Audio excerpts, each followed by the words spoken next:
الله أكبر الله أكبر الله أكبر لا إله إلا الله الله أكبر الله أكبر ولله الحمد الله أكبر الله أكبر الله أكبر لا إله إلا الله الله أكبر الله أكبر ولله الحمد الحمد لله المنعم الأكبر وفى الأجور وبث السرور بيوم عيد منور الله أكبر الله أكبر لا إله إلا الله والله أكبر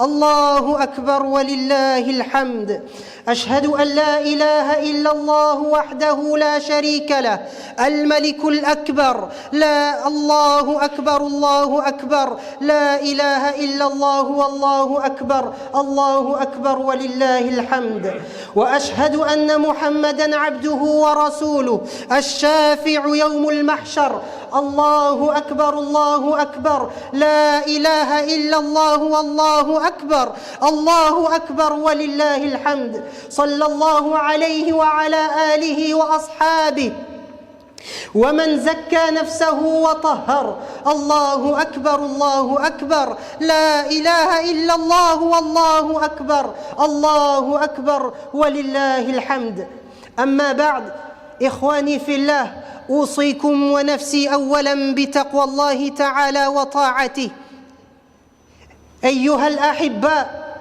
ليس العيد لمن لبس الجديد إنما العيد لمن أمن من الوعيد ليس العيد لمن ركب من المطايا إنما العيد لمن ترك الخطايا ليس العيد لمن بسط البساط إنما العيد لمن جاوز الصراط ليس العيد لمن تزين بذات الدنيا إنما العيد لمن تزود بزاد التقوى ليس العيد لمن نظر إلى أنواع الألوان إنما العيد لمن نظر إلى جمال الرحمن.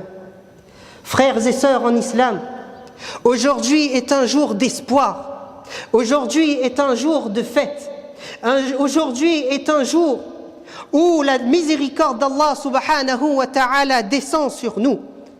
Un jour où Allah subhanahu wa ta'ala il pardonne nos péchés. Un jour où le croyant et la croyante doivent être rassurés, doivent être convaincus de la miséricorde d'Allah, doivent être convaincus de la rétribution d'Allah subhanahu wa ta'ala. Nous nous sommes sacrifiés, nous nous sommes abstenus de manger, nous nous sommes abstenus de boire depuis l'aube jusqu'au coucher du soleil pendant 1 mois. Nous nous sommes sacrifiés, nous nous sommes fatigués, nous avons prié, nous avons lu le Coran, nous avons bien agi envers les autres, nous avons lu les hadiths, nous avons étudié, nous avons assisté à des programmes uniquement pour le plaisir d'Allah subhanahu wa ta'ala. Uniquement pour qu'Allah subhanahu wa ta'ala soit satisfait de nous. Uniquement pour qu'Allah subhanahu wa ta'ala nous accepte. Alors sachons, mes frères et sœurs en islam, qu'Allah, il est là, qu'Allah, il nous voit, qu'Allah, il nous entend, et qu'en ce jour, Allah déverse sa miséricorde sur nous, et qu'en ce jour, Allah, il nous pardonne. Regardons ce beau hadith, cet enseignement de Rasulullah sallallahu alayhi wa sallam.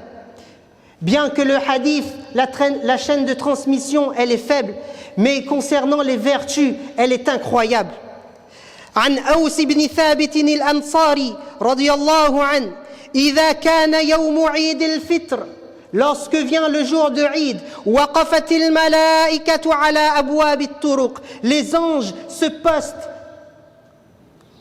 au seuil des routes les anges se postent devant toutes les routes فنادوا alors ils font cet appel Ourdou ya ma'shar al-muslimina ila rabbin karim. Marchez, venez tôt à la masjid, ô vous les croyants, ô vous les musulmans, vers votre Seigneur qui est le plus noble. Al-Karim. Yamunnu bil khayr, il vous a gratifié, il vous a donné le bien, il vous a accordé le bien. Thumma yuthibu alayhi al-jazil, puis il vous récompense de la meilleure des façons. Laqad umirtum biqiyam al-layl faqumtum, très certainement, il vous a ordonné de rester éveillé la nuit pour prier. Alors, nous avons écouté. لقد أمرتم بصيام النهار فصمتم, il vous a ordonné de jeûner la journée, alors vous avez accompli le jeûne. وأطعتم ربكم, vous avez obéi à votre Seigneur. فقبضوا جوائزكم, alors recevez, prenez votre rétribution. Prenez votre rétribution. فَإِذَا صَلَّوْا, lorsque ces musulmans, lorsque ces croyants, ils vont prier. Alors, nada munadin, un héros va faire cet appel, un ange va faire cet appel. Inna rabbakum qad ghafara lakum. Très certainement, assurément, votre Seigneur vous a pardonné. Allahu Akbar. Une jama'a, un groupe qui se réunit dans sa masjid, dans la maison d'Allah, et qui reçoit les nouvelles d'un ange qui leur dit, qui nous dit qu'Allah nous a pardonné. Quel meilleur cadeau pouvons-nous avoir? Subhanallah. Cet ange continue en disant Farji'u rashidina ila rihalikum. Maintenant vous pouvez rentrer chez vous en étant guidés dans vos demeures. Rentrez chez vous, vous avez été pardonnés. Fahuwa yawmul jaiza. Et ça c'est le jour de la rétribution. Voilà notre rétribution. Ibn Mas'ud radiyallahu anhu disait que on n'a jamais donné à un croyant un meilleur cadeau si ce n'est que l'espoir en la miséricorde d'Allah. Le meilleur cadeau, un des meilleurs dons qu'Allah il peut nous gratifier, c'est le fait d'avoir l'espoir en Allah. Et c'est ce message que nous voulons faire passer aujourd'hui. C'est l'espoir que chaque croyant, chaque croyante doit avoir par rapport à Allah subhanahu wa ta'ala. Chaque croyant, chaque croyante doit être convaincu que si nous agissons convenablement, alors Allah subhanahu wa ta'ala, il va nous récompenser de la meilleure des façons. Alors quelle belle adoration que d'espérer en la miséricorde divine. Quand on a la certitude, quand on a cette certitude qu'on sera réconforté après avoir été éprouvé, après avoir été affligé, quand on a la certitude, quand on est malade et qu'après la maladie, il y a la guérison, quand on a la certitude et quand on est convaincu et qu'on a cet espoir que lorsqu'il y a une difficulté, après la difficulté, il y a la facilité. Ça, c'est le croyant. Ça, c'est l'âme du croyant. Celui qui vit entre l'espoir et la crainte. Bayna al-khawfi wal-raja. Nous avons cet espoir également qu'après ce dunya, il y a le paradis. Ce paradis dont la largeur est beaucoup plus immense que la distance qu'il y a entre le ciel et la terre. Subhanallah, ce Jannah, ce paradis dont Rasulullah sallallahu alayhi wa sallam il nous dit Fil jannati ma la aynun ra'at wa la udhunun sami'at wa la khatara qalbi bashar. Ce paradis dont aucun œil n'a vu, dont aucune oreille n'a entendu, dont aucun homme ne peut imaginer, subhanallah, c'est la récompense du croyant, celui qui œuvre de la meilleure des façons, celui qui a été préparé pour le muttaqoun, pour ceux qui font preuve de piété, ceux qui agissent de la meilleure des façons. Cet espoir que les Anbiya alayhimus salam, ils ont cultivé, les meilleurs des hommes. Regardons l'histoire de Moussa alayhi salam lorsqu'il se retrouve face à la mer et que derrière lui il y a l'armée de Pharaon. À ce moment-là, qu'est-ce qui se passe? Falamma tara al-jam'an, lorsque les deux groupes ils se sont vus au loin, le groupe de Pharaon et le groupe de Moussa. قال أصحاب موسى إنا لمدركون. Les compagnons de Moussa, qu'est-ce qu'ils ont dit? Nous allons être saisis. Oh Moussa, l'armée arrive. Nous allons être saisis. Il y a la mer devant nous. Qu'est-ce que Moussa alayhi salam il répond? قال كلا, jamais. impossible d'être saisi. Kalla, inna ma'iya rabbi sayahdin.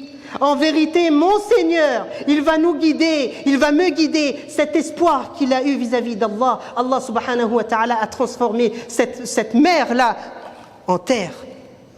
Et ils ont vaincu l'armée de Pharaon. Cet espoir que Rasulullah sallallahu alayhi wa sallam, il a eu lorsqu'il était dans la grotte, lorsqu'il quitte Makkatul Mukarrama, sa ville natale, pour aller Madinatul Munawwara, lorsque son peuple le rejette. À ce moment-là, on veut le tuer et on est à sa poursuite. Il est dans cette grotte avec Abu Bakr radiyallahu anhu. À ce moment-là, Abu Bakr, il est soucieux, il est affligé, il est tracassé et il se dit, comment on va faire pour sortir de cette épreuve? Qu'est-ce que Rasulullah, il répond? La tahzan, inna Allah ma'ana. Ne sois pas affligé, ne sois pas tracassé, ne sois pas chagriné. Allah est avec nous parce qu'il y a cet espoir. Nous avons cet espoir en ce Dieu qui est miséricordieux, en ce Dieu qui est bon, en ce Dieu qui est généreux. Ya Allah. Alors comment, si les Anbiya ont eu cet espoir, ne pouvons-nous pas avoir de l'espoir? Nous, créatures, nous, faibles que nous sommes? Allah subhanahu wa ta'ala ne nous dit-il pas Qul ya ibadiya alladhina asrafu ala anfusihim. Dis au prophète d'Allah, Ya ibadi, mes serviteurs, ô vous ceux qui ont commis beaucoup d'excès sur vous-mêmes, La taqnatu min rahmatillah. Ne désespérez pas de la miséricorde d'Allah. Il y a ce message d'espoir. Les mufassiroun, ils ont expliqué, c'est le verset le plus optimiste, le verset qui donne le plus d'espoir aux croyants. Inna Allah yaghfiru dhunuba jami'a. En vérité, Allah, il est celui qui pardonne tous les péchés. Peu importe les péchés que nous avons commis, petits, grands, commis volontairement, involontairement, dans la nuit, dans la journée, inconsciemment, peu importe, si nous avons fait taouba, Allah, il pardonne mes frères. Allah, il nous pardonne. Alors sachons demander, sachons se racheter, sachons revenir vers Allah subhanahu wa ta'ala. Cet espoir doit justement nourrir cette persévérance, doit nourrir le courage, doit nourrir la patience que nous devons avoir par rapport aux bonnes œuvres. Ça doit nous inciter, ça doit nous pousser à toujours être dans la droiture. Sachons, mes frères et sœurs en islam, que Ramadan s'en est allé, mais Rabbu Ramadan est toujours là. Le maître de Ramadan, Seigneur de Ramadan, il est toujours là. Allah, il est Al-Baqi, il est Al-Hayyul Qayyum, il est celui qui persiste, il est celui qui est vivant, il est celui qui subsiste par lui-même. Alors, sachons être reconnaissants en sauvegardant nos bonnes œuvres, en gardant nos bonnes habitudes, en se préservant des péchés. Wa akhiru da'wana anil hamdulillahi rabbil alamin.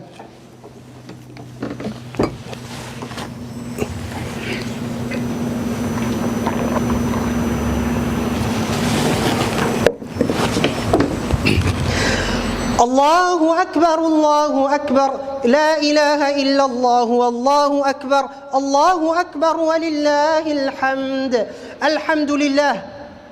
Alhamdulillahi rabbil alamin, wa salatu wa salamu ala sayyidil mursalin, wa ala alihi wa sahbihi ajma'in, amma ba'd.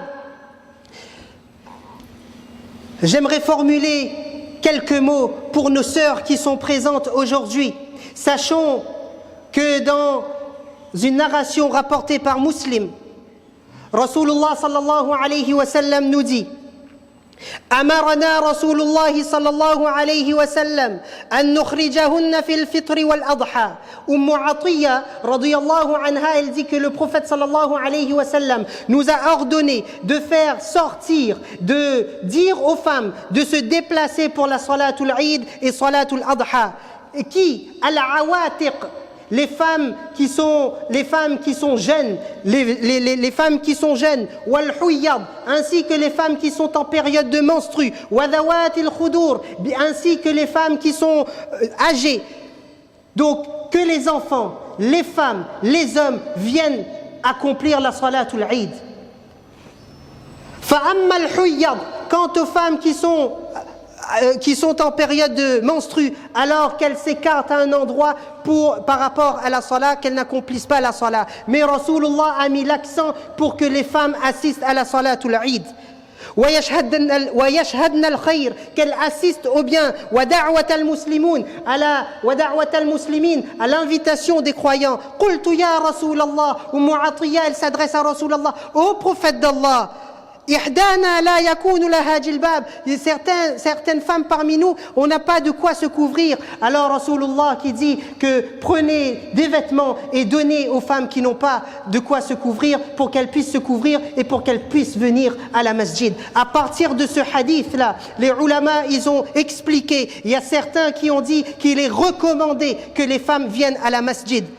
Et il y a d'autres ulama, d'autres savants qui ont pris ce hadith comme règle générale. Cependant, il y a une restriction par rapport à la parole de Aïcha radiyallahu anha. Aïcha qui dit que si, après la mort de Rasulullah, si Rasulullah était vivant et voyait comment la société est dans la fitna, alors il aurait interdit les femmes de venir à la masjid. Alors, par rapport à cela, il y a plusieurs avis. Ça, c'est un point. Alors aujourd'hui, alhamdulillah, nous avons nos mères et sœurs parmi nous. Et un message que j'aimerais faire passer, que Allah subhanahu wa ta'ala vous a favorisé. Allah subhanahu wa ta'ala vous a valorisé. Allah subhanahu wa ta'ala vous a élevé. Allah subhanahu wa ta'ala a fait de ces femmes, a donné cette opportunité aux femmes d'obtenir le paradis très facilement. Rasulullah nous dit: أيما امرأة ماتت وزوجها عنها راض دخلت الجنة. Allahu Akbar. Toute femme dont son mari décède et que son mari est content et satisfait d'elle, alors elle rentrera au paradis. Tellement simple, tellement facile. Rasulullah sallallahu alayhi wa sallam nous dit dans le sens d'un autre hadith: إذا صلت المرأة خمسها وصامت شهرها وحفظت فرجها وأطاعت زوجها قيل لها ادخل الجنة من أي أبواب الجنة شئت. رواه أحمد. La femme qui accomplit ses 5 prières quotidiennes, la femme qui jeûne durant le mois de Ramadan, la femme qui va protéger sa chasteté, la femme qui va obéir à son mari, qui va écouter à son mari, qui va contenter son mari, alors un ange va venir lui dire: Udkhulil Jannah, rentre au paradis par n'importe quelle porte que tu veux. Allahu Akbar. Pour les femmes, il n'y a pas grand-chose à faire. Les obligations et également le fait de contenter son mari. Ça, c'est la responsabilité de l'épouse. Ça, c'est la responsabilité de nos mères et sœurs. Allahu Akbar. Il n'y a pas besoin d'accomplir beaucoup de salat nafila. Il n'y a pas besoin d'accomplir beaucoup de récitation du Coran. Non. Accomplir ses obligations, obéir à son mari, gérer son foyer. Nous le disons si bien, les femmes sont les ministres de l'intérieur, les femmes sont les maîtres de leur foyer, les femmes, ce sont l'origine, c'est la base, c'est vraiment elles, c'est le moteur qui va faire grandir la Ummah à travers l'éducation de nos enfants. S'il n'y a pas de femmes, il n'y a pas d'éducation de nos enfants. Et s'il n'y a pas d'éducation de nos enfants, alors la Ummah, elle est perdue. Nous avons besoin donc que chacun comprend le sens de ses priorités. Chacun arrive à comprendre le sens de ses responsabilités, le sens de ses devoirs. Et concernant nos devoirs, alors nous remettons à Allah subhanahu wa ta'ala. Ala sallu wa sallimu ala rasulillah. Allahumma salli wa sallim ala rasulillah. Allahumma salli ala sayyidina Muhammad wa ala ali sayyidina Muhammad wa barik wa sallim. Allahumma arda anil arba'ati al-khulafa'i ar-rashidin al-mahdiyyin Abi Bakr wa Umar wa Uthman wa Ali radiyallahu anhum ajma'in. عباد الله رحمكم الله إن الله يأمر بالعدل والإحسان وإيتاء ذي القربى وينهى عن الفحشاء والمنكر والبغي يعظكم لعلكم تذكرون اذكروني أذكركم واشكروا لي ولا تكفرون.